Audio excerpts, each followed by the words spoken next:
国民党中西区北区议员初选民调5月9号到11号在中平场，现任4位参选人争取2席的提名，竞争激烈。其中参选人蔡中和每一天勤走基层，6号一透早嘛伫北安市场甲青年军演武队来宣传庆祝福。随后市场参选人嘉荣界嘛到场，第一摆陪同该区的参选人扫街，向市场甲周边的摊商来推荐蔡中和，希望大家予少年人一个机会，也予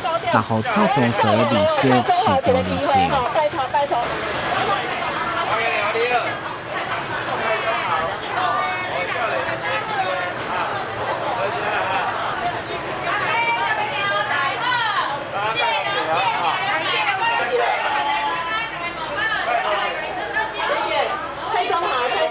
市场的人生跟夜市的人生，还有我们一般年轻人奋斗的历程，都是一样的重要。希望每一点滴滴，每个点点滴滴都能够成为他未来成长的养分。那所以我今天早上呢，特别陪他走市场，那扫街，车队扫街，让更多的人能够认识他。也希望国民党真的能给年轻人一个机会。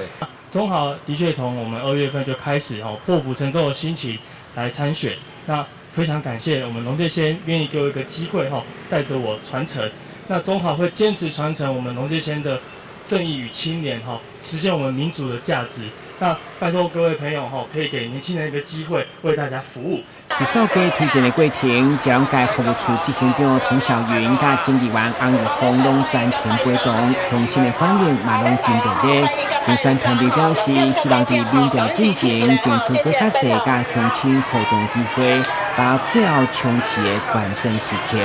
台北新闻郭文吉采访报道。